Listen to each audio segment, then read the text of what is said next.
muchas gracias por sumarte a esta entrevista. No, gracias por invitarme y por el vermú.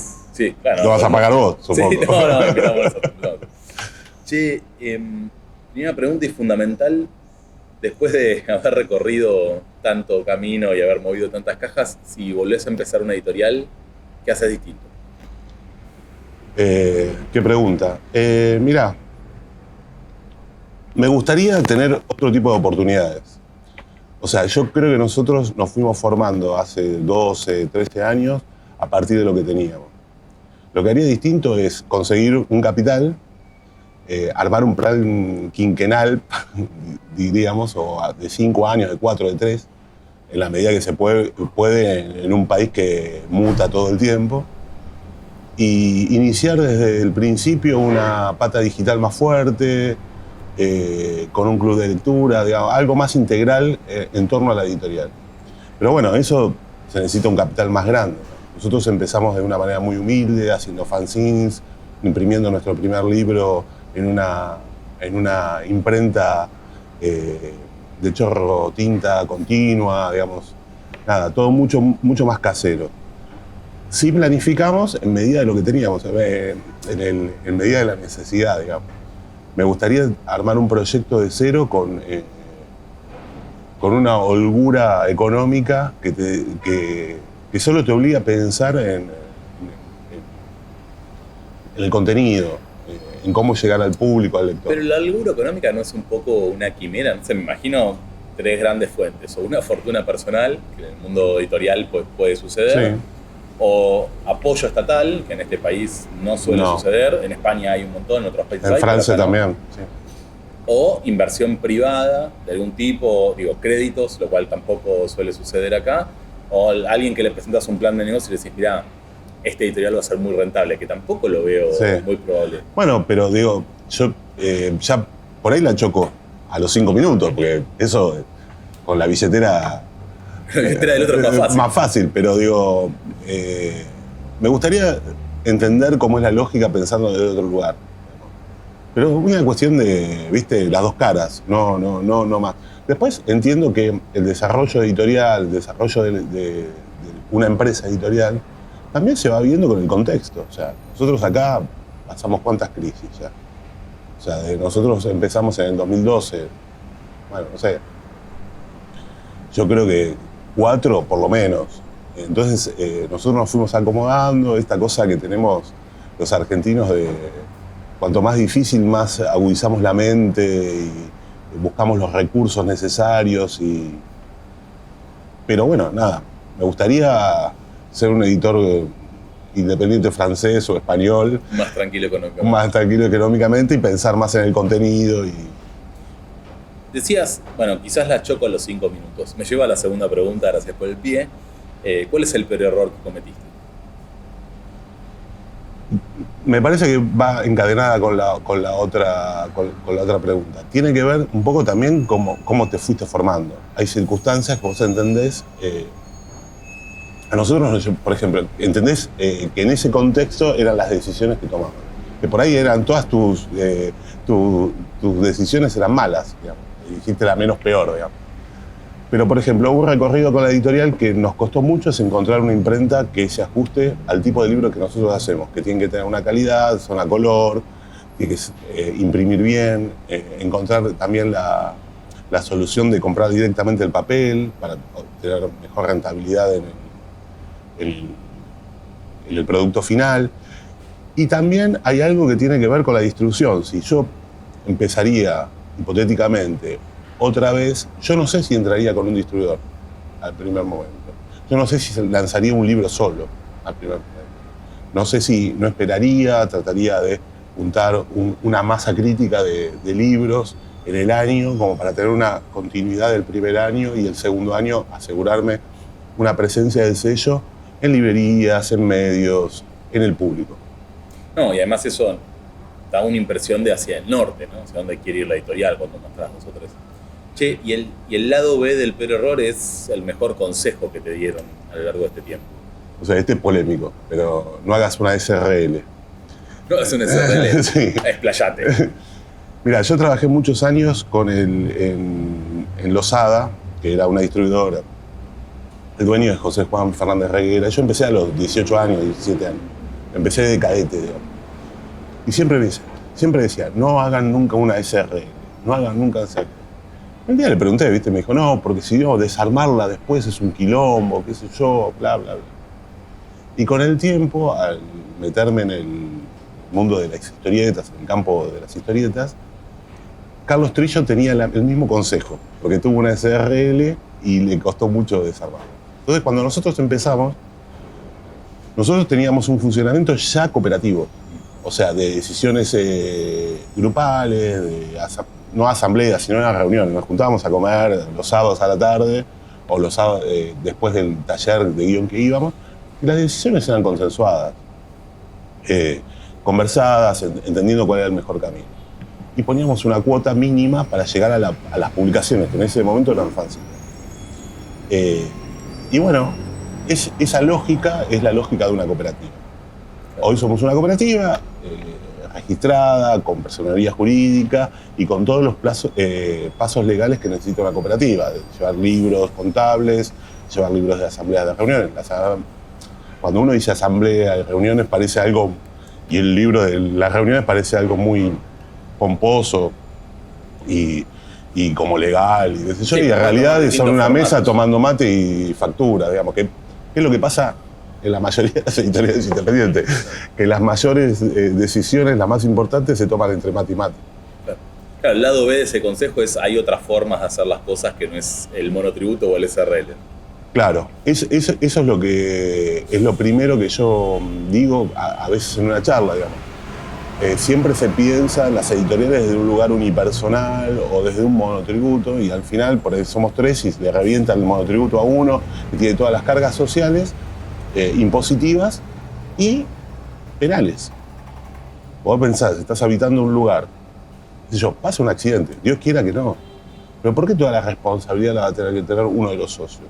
¿Por qué no es una responsabilidad conjunta? Eso es lo primero que yo digo y aparte, digo, para hacer una cooperativa, digamos. Porque no se tiene la formación, está muy asociada a una forma, diría hippie. Sí, que no necesariamente. Y que no tiene que ser así. O sea, nosotros cuando empezamos, hablábamos con los chicos y decíamos, bueno, nada, nosotros queremos que cuando el libro llegue a la librería no tiene que pensarse que esta es una editorial independiente, que puede competir con cualquier libro de una multinacional. Tiene que tener una terminación, una calidad del producto que no llame la atención. Después que vean, digan, mirá, sí, mirá estos pibes, ¿qué hacen? Mirá, son una cooperativa, mirá, qué raro, qué sé yo, o qué bien, o que, digo, me parece eso. Y creo que la conformación de la cooperativa a mí me enseñó mucho, por ejemplo, personalmente, a tratar de convencer a los compañeros de que este es el camino. Y en ese convencimiento me hace pensar a mí sobre las decisiones. Y lo mismo mis compañeros sobre decisiones que quieren implementar ellos. O sea, en un catálogo, en una forma de distribución, en una idea de cómo avanzar en un proyecto colectivo.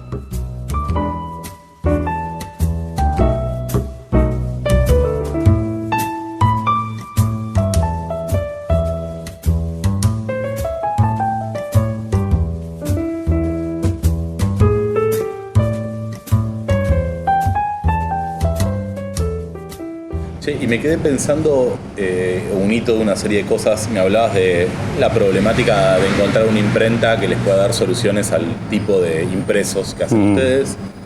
Hablamos de la financiación. Hablábamos hace un rato cuando nos encontrábamos en la puerta sobre la geopolítica de los derechos, de cómo es la compra y venta de derechos. Entonces te pregunto, de todos los pies, para que te explayes, ¿cuál es el principal desafío de la edición independiente hoy por hoy? ¿Cuáles son los problemas que tenemos que vencer? Para mí hay dos o tres muy importantes. Uno que tiene que ver con el ecosistema del libro, que es la forma de comercialización. Para mí es esta forma de comercialización que se impuso dentro del rubro de la cadena comercial del libro, está llegando a sus límites. ¿Por esta forma a qué te referís? La consignación, o sea... Plazos de pago. Plazos de pago y todo eso. Más allá, yo está bien, lo digo desde un editor, pero yo me pongo en el lugar de del librero, y me parece que también no se dieron cuenta que se descapitalizaron. O sea, no puede ser que una gran librería lo único que piense es en qué clase de dicroicas pone como inversión. O sea, no puede ser cuando el capital lo que vende es la cultura, los libros y eso. Yo creo que hay que encontrar alguna forma que sea diferente. O sea, no puede ser que me parece, digo, pues si no tiene que tener una billetera inagotable. O sea, que un editor invierta 5 o 6 millones de pesos en un libro y el primer recupera sea los 120, 150 días.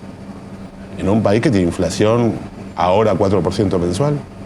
Sí, y un recupero magro, ¿no? Y un recupero magro. No es que vendiste toda la tirada y recuperaste completo. Y aparte que sos uno más en un universo, o sea, que sin ningún compromiso del que tiene que vender el libro, ningún tipo de compromiso, muy difícil. Después, en la cuestión geopolítica de derechos, a mí me parece importante también entender a dónde estamos parados y lo peligroso que es, culturalmente. O sea, yo tengo ejemplos muy patentes de lo que yo edito de historieta, novela gráfica, que tienen que ver con el patrimonio cultural argentino. Y libros que no se consiguen y se dejan de conseguir por la voracidad y la mezquindad de editoriales grandes, que compran derechos, tienen su principal mercado como el español, y Latinoamérica no existe. No existe. Y vos, digamos, ¿por qué yo no puedo leer hoy Semblanza Deportiva de Fontana Rosa? Y es inhallable el libro. Ejemplo, o Muñoz y Zampayo, o gente que es muy importante para la cultura popular argentina.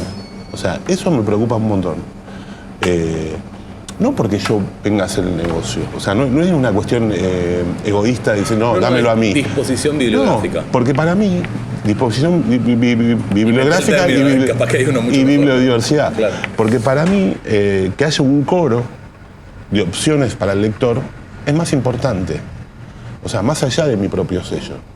O sea, que el lector compre un libro y después diga, che, ¿por dónde sigo? Y elija el del vecino, digamos. No tiene que elegir el mío. Pero que se vaya construyendo un lector. Eso va a ser lo que tenga continuidad la cultura popular. Si no... Pero también ahí te saco un poco de... Te saco y no tanto. De Dale. tema... ¿Qué nos falta terminar de construir las editoriales más pequeñas para corrernos del término independiente, que a veces es polémico, para que termine siendo una opción en grandes nombres, ¿no? Muchas veces, yo pienso, a veces se hablaba de que, bueno, el aparato de prensa. Y hoy ves que hay fenómenos editoriales de pequeñas editoriales que venden 40.000 ejemplares en un año, sí. Literal.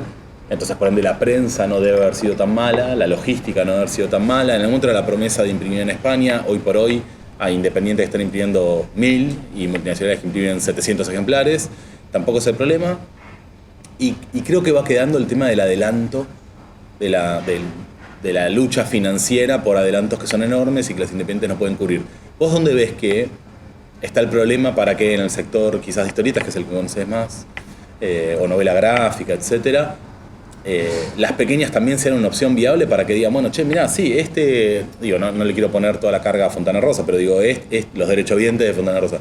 Este texto podría salir tranquilamente en Hotel o en otra y no pasa. Sí, el caso de Fontana Rosa es especial, digamos, pero digo... Sí, pensemos en otro nombre, por eso decía... No entiendo, hay cuestiones económicas que nosotros no podemos llegar.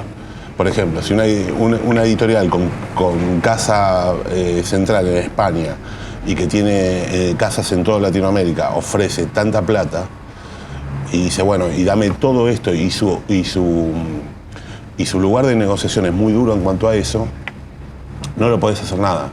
Porque yo estoy seguro que vendiendo país por país, el autor va a ganar más. Pero el autor lo tiene que ver. Muchas veces. El agente. Y el agente. Ojo que los agentes están viendo. Sí. Lo están viendo. Hay, por ejemplo, en el manga, que es una de las ramas de la historieta más vinculada al mercado japonés, la partición de derechos está muy, muy rígida en eso. No le dan todo habla hispana. Porque si no termina pasando esto, te venden un derecho y acá no conseguís el libro. Claro. Entonces, y el desarrollo del autor, porque ese es el problema también para el autor. O sea, la difusión de su obra y el desarrollo del autor como estrella global no sucede. Claro. No sucede, porque la decisión de que, pobre Muñoz y pobre Zampayo, a los que adoro, de que Muñoz Zampayo se venda o no se venda en Argentina, termina siendo de un gerente de una multinacional en un Excel, una planilla de Excel. Claro. Y me parece que si yo no puedo hacer el negocio, yo no me voy a poner a editar en México, porque yo no tengo casa en México. Puedo tener un distribuidor, pero ¿por qué yo voy a aprisionar el derecho? No le voy a dar la posibilidad al autor de que lo conozcan en México, si puede tener un recorrido. Si yo confío en ese autor, en la obra de ese autor, hay algo ahí que no funciona. O sea, me parece que, y tampoco creo que me van a matar los distribuidores, pero ir mandando los libros tampoco está funcionando tanto. Es muy engorroso. Debería haber una idea de socios locales en los cuales son diferentes los mercados, cada uno sabe cómo es su mercado. Impriman en cada lugar. Hoy en día todavía no llegamos al momento que la tecnología pueda hacer, por ejemplo, nuestros libros muy accesibles. Pero digo, sí, los libros blanco y negro. Entonces, digo, habría que ver la manera. Es un sueño más que, porque la realidad me choca directo en la frente, pero me parece que habría que buscar otro tipo de salida. Sí, y hablamos de todas cosas periféricas que no son elegir una historieta o elegir una novela gráfica, que es calculo la principal razón por la cual alguien se hace editor o editora. Uh-huh. ¿Cuál es la tarea que menos te gusta al momento de llevar adelante una editorial? Pero no están referidas a la confección del libro, del título. Tiene que ver con lo posterior, cobrar, esas tareas que son, digamos, pagame, tenés una factura de hace 3 meses. Es la cuestión más administrativa comercial o... Es un clásico en esta mesa, cuando se pregunta... Y sí, porque es la parte del roce del negocio, digamos, ¿no? Pero es fundamental. Che, y es casi como una forma de homenaje velado, pero ¿qué le envidias a otra editorial? Por ejemplo, fulano hace muy bien tal cosa. Muchas, como referencias. Mira, cuando nosotros hicimos unos cursos de edición para editoriales de historietas y poníamos varios ejemplos. Ponía Fulgencio Pimentel de España, que me encanta sus libros, son un lujo. Obviamente no vamos a llegar nunca a eso porque eso es de otro mercado, otra presencia. Fantagraphics en Estados Unidos. Pero también me gustan lo que hacen los chicos de Caja Negra, la innovación que hicieron ahora con la parte narrativa, lo que hacen ustedes, obviamente, que son más cercanos. Y me parece, hay una editorial que se llama Humo, que son de libros y fanzines de arte, muy lindos. A mí lo que me pasa es que yo empecé muy chico y vendí en un momento el catálogo de Alianza. Y lo que me fascinaba de ver el catálogo de Alianza era la cohesión, cómo un libro te llevaba a otro y cómo la presencia y la personalidad se veía viendo una tapa. Entonces, cuando yo veo algo así, que algo está vivo, me gusta. Poníamos esos ejemplos. Hay una editorial francesa muy chiquita que a mí me gusta porque me gusta el autor, es de un autor con un socio que se llama Le Reverse y editan a Nine allá y qué sé yo. Y es una editorial como boutique, muy linda. Pero de todas vas sacando algo, ¿viste? Vas viendo que van editando, qué sé yo, y vas entendiendo, digamos, cuál es la lógica del lector que busca. Porque al final de cuentas, la obra de un editor es su catálogo. Entonces, y ahí vas construyendo un lector, a veces sin darte cuenta, muchas veces buscado, y ahí ves a dónde está, digamos, la intención.